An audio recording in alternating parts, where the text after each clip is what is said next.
Estamos deixando as crianças serem protagonistas da sua infância? Ou a gente está tentando controlar as crianças? Ou a gente está tentando fazer da infância delas o que a gente não teve?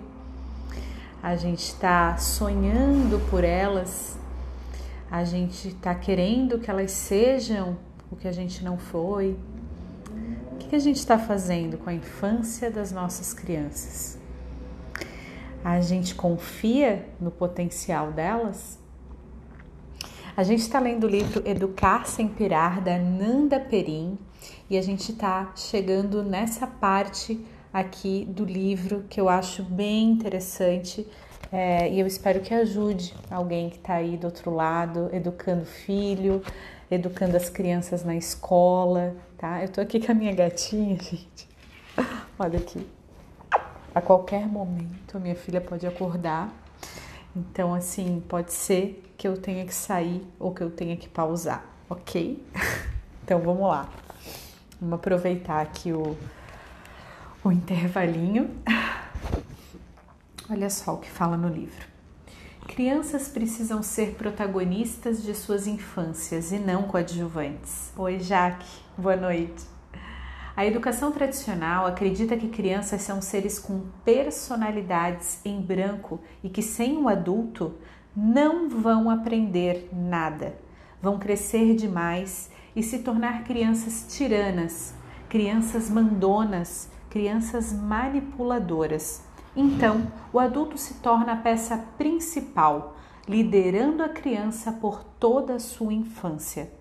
É curioso, porque o adulto acaba sendo extremamente manipulador, ameaçando, premiando e acaba modelando isso para a criança. Ou seja, essa educação leva muito mais a criança para uma comunicação manipuladora.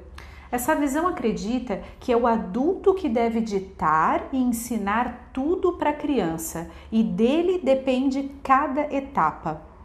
É triste porque, além de subestimar infinitamente a capacidade incrível que as crianças têm, também coloca um peso enorme em cima dos pais, dos adultos.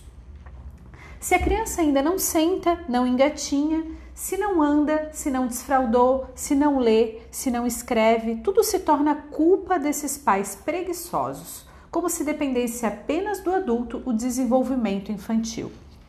Deixa eu só tirar minha gata, ela tá roendo todos os fios aqui. Por favor, meu amor, fica aqui, Xixa.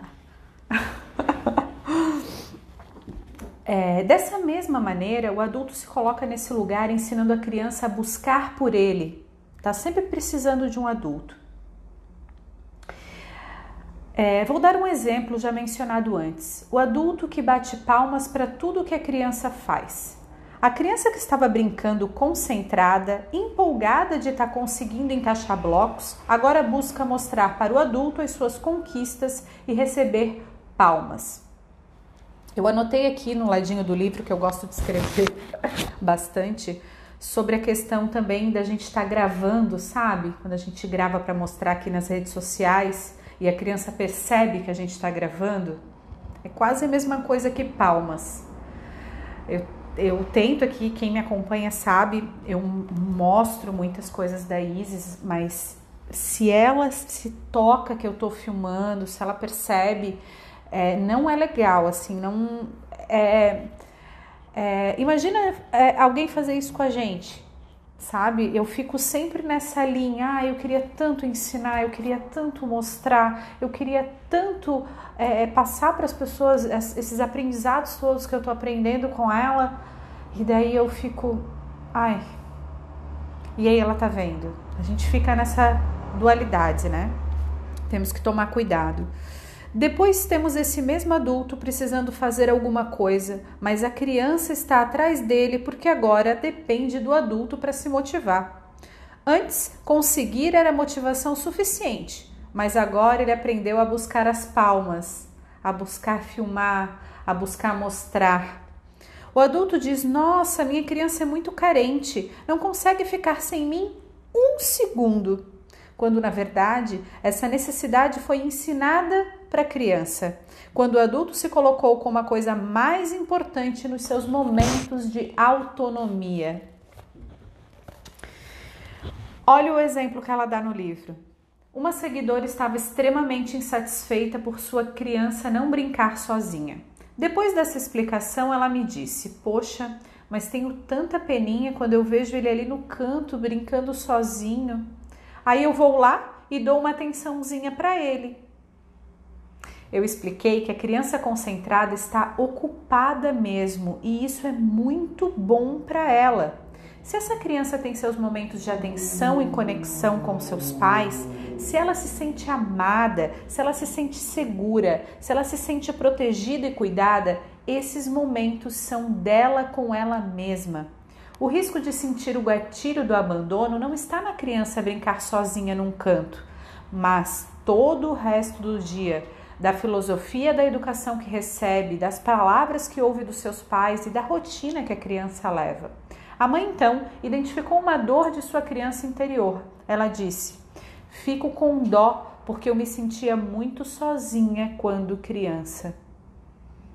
Percebemos, então, que a mãe tentava suprir a sua própria ferida ao ir até sua criança, que tem uma realidade completamente diferente da que ela tinha.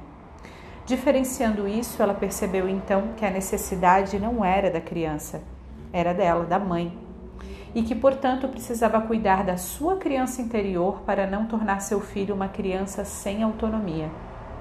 Percebeu também que era ela mesma que estava protagonizando esse grudinho do filho e que era só permitir que ele curtisse sua própria companhia, que se orgulhasse de suas próprias conquistas, que ela estaria dando espaço para desenvolver a sua autonomia. A infância passa a se tratar do adulto e não da criança em vários momentos na educação tradicional. Por exemplo, quando dizemos: estou muito orgulhosa de você ter comido tudo. Estamos dizendo que a criança deve comer para nos deixar orgulhosos e felizes? Estamos dizendo que mesmo que seja mais do que o corpo dela precisa, ela deve comer o tanto que colocamos no prato para que nós possamos sentir orgulho delas? E assim ensinamos muita coisa e a criança passa a buscar crescer, se desenvolver e tirar notas boas, por exemplo, só para buscar a nossa aprovação de adulto. Quando decidimos desfraldar uma criança, por exemplo, estamos sendo protagonistas, porque decidimos quando, como e em quanto tempo o desenvolvimento da criança deve acontecer. Ditamos o ritmo e o tempo de acordo com as nossas expectativas. Além disso, a gente ensina para a criança que nós sabemos tudo e ela não, minando sua autoconfiança e ensinando a nos buscar para absolutamente tudo. E depois a gente quer independência, né? Depois ficamos chocados com a sua dependência. A criança que pergunta para a própria mãe se ela, a criança, está com vontade de fazer xixi ou não está apenas respondendo ao padrão que a mãe estipulou, ensinando de quem sabe sobre o corpo da filha é ela. Eu já vi cada pergunta de criança, sabe? Eu preciso comer tudo. Eu posso lavar o cabelo? Criança grande já, sabe? É complicado. E aí, como quebrar esse padrão e tornar a criança protagonista da infância? Primeiro de tudo, entendendo a grandiosidade da capacidade de uma criança. Maria Montessori, uma pediatra e pedagoga italiana, descobriu que ao preparar o ambiente, a criança se desenvolvia com autonomia. Ela começou a disponibilizar para as crianças de escolas públicas, sem muitos recursos na Itália, alguns quadros com vários desafios, como abrir e fechar fechaduras, entrelaçar linhas, fechar zíper.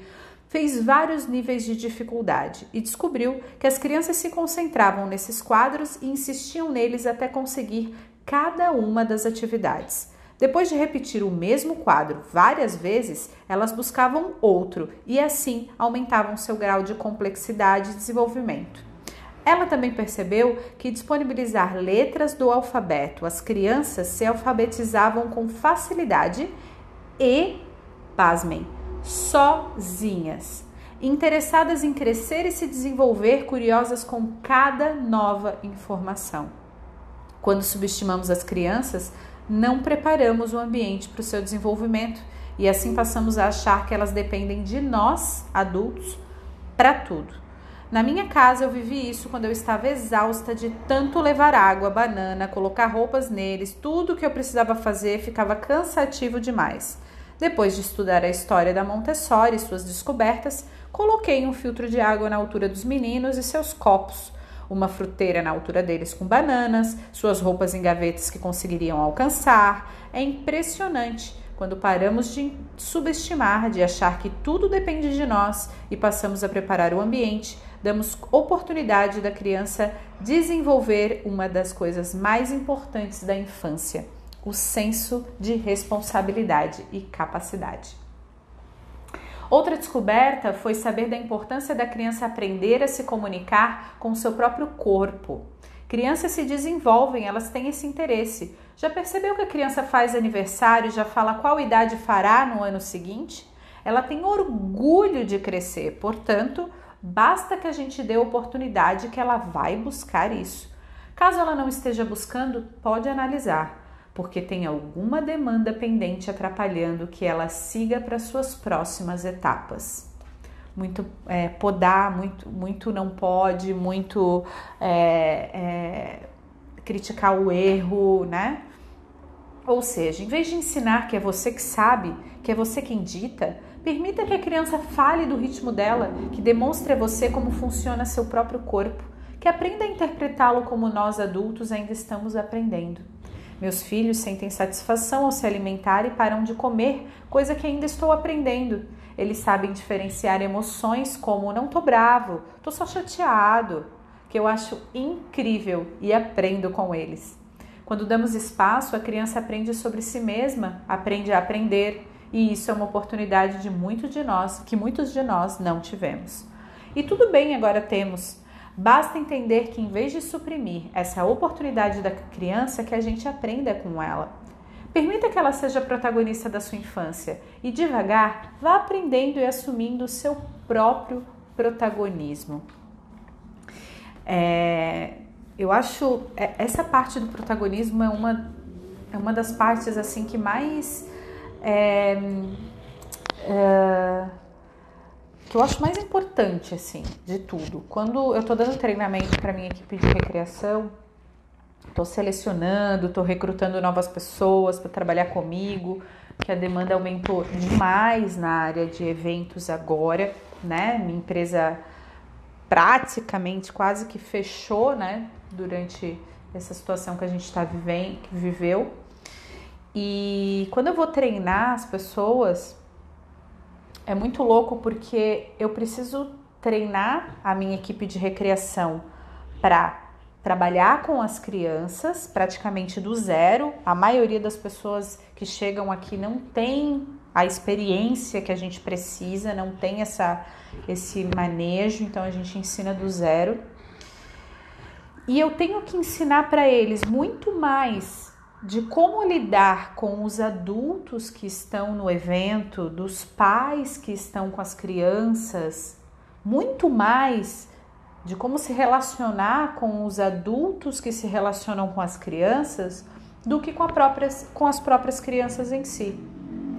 Porque as crianças em si, principalmente as mais novinhas, as mais velhas já estão contaminadas com a nossa cultura, com a nossa educação, assim, né, desrespeitosa muitas vezes, é muito mais fácil de lidar com as crianças que ainda estão na sua pureza, que ainda estão na sua essência, que ainda estão no seu valor positivo, porque elas são positivíssimas, né, as crianças por natureza. A gente, ser humano, né, positivo, a gente pra cima, a gente é do bem, né? Mas daí, né, o mundo, o social, as coisas que vão fazendo com a gente, as crenças que vão embutindo, a violência que a gente vai sofrendo, porque a gente sofre violência invisível sem a gente saber, vai né, fazendo aquela carapaça, né, aquela montoeira de camadas na gente, que vai ficando um pouco mais difícil de a gente lidar, né? Então, lidar com tudo isso, né, lidar de como o adulto lida com a criança é o nosso maior desafio. Eu espero que você tenha gostado e que você confie nas crianças, né? Que a gente respeite as crianças, respeitem a preferência das crianças. Eu pergunto nos meus contratos aqui de festa, o que o aniversariante mais curte? Pasmem, tá? Mas é o item que eu menos tenho retorno.